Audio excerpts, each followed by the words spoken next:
Tuesdays are like a menacing afterimage. Stare into Monday, wait for the stress to take over, and you're left with the remains of what could have been a clean slate. I left my house and decided to walk until I could forget the rest of the clutter that Monday left behind.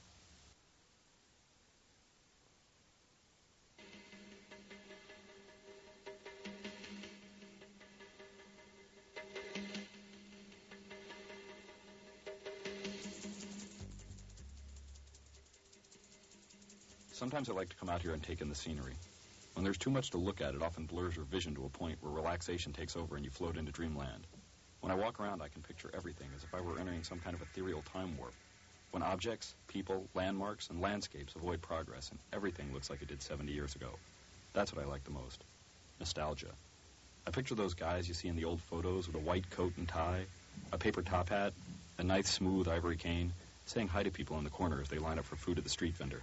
Maybe it's Hollywood that gave me that image, but I still like it.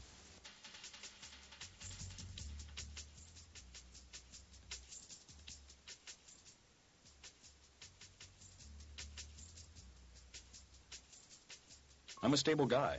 At least that's what my friends say. There's nothing wrong with being a little unstable. Sometimes I look at other people and wonder how they can live their lives without a care in the world, like pedestrians walking across a street with no traffic signals, where the fear of being run over is as significant as a passing breeze on their faces. I could never live like that.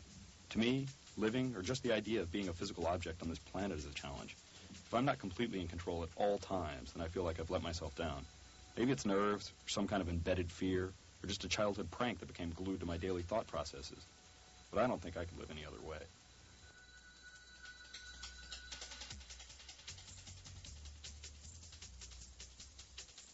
When I was growing up, everywhere I went, every book I read, story I heard, picture I drew seemed to have a purpose.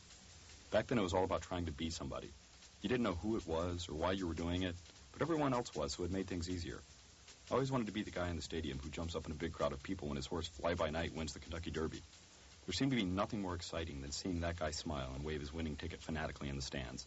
But as I got older, I started to picture myself as the anonymous one, the one behind the scenes who ensured that someone always won. Names, titles, honors, and awards are nothing more than trophies that tell other people you exist.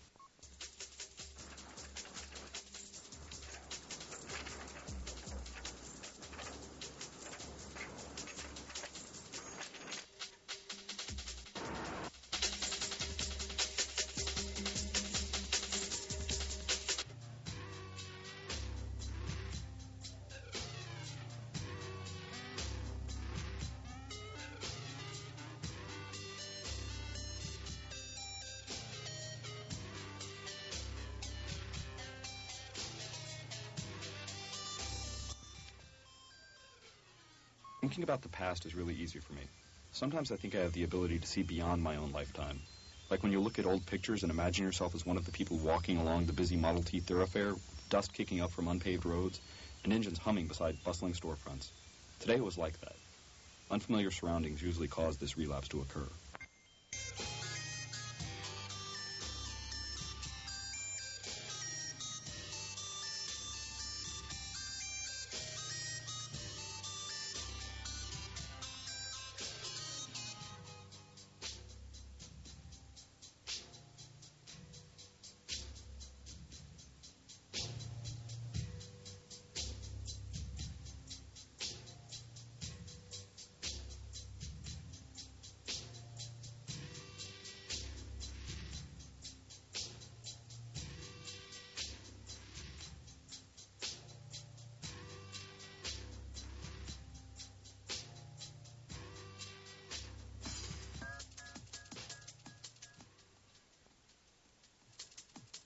Sometimes you're not completely sure why you do things.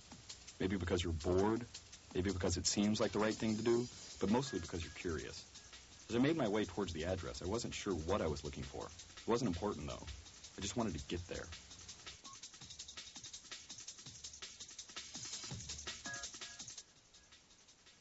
This was weird. I guess I'm curious by nature.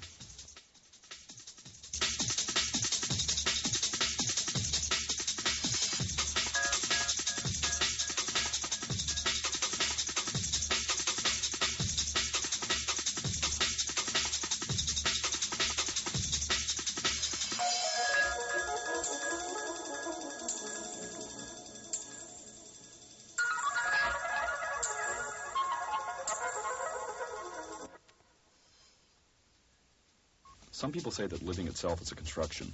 I try not to buy into that.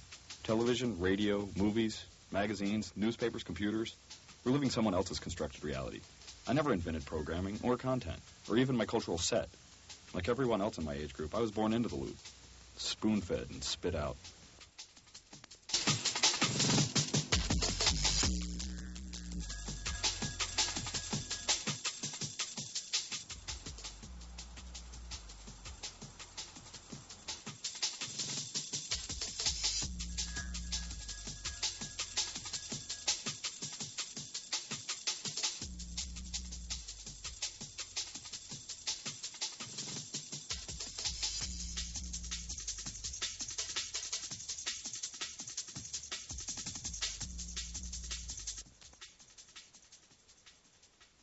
Stories draw you in because they parallel your own experience. I guess my story is more about trying to get out of things. The space I inhabit is only made evident once I have left it. It's an enormous scene with all of the people in my life and the television shows I watch to avoid them. Remember those shows where the tough guy detective always managed to get the crook right at the brink of both men's insanity? Those are the best because you could never really tell which one to root for. The madman good guy or the evil but in a bind bad guy. I used to think that the reason why the plots would always end with the good guys winning was because they were inherently better than the bad guys.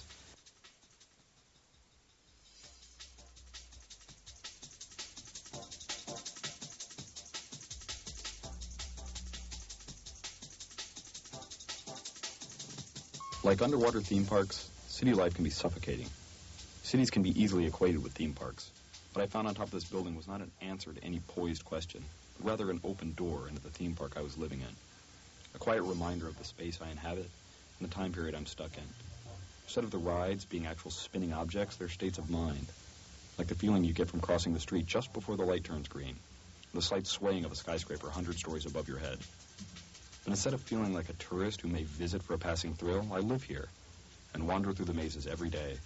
And although I may be someone else's vision of a particular chip of the societal puzzle, a dot in this rusted metal landscape, or a statistic for the Nielsen ratings, despite all that, I still get stomach aches after riding roller coasters.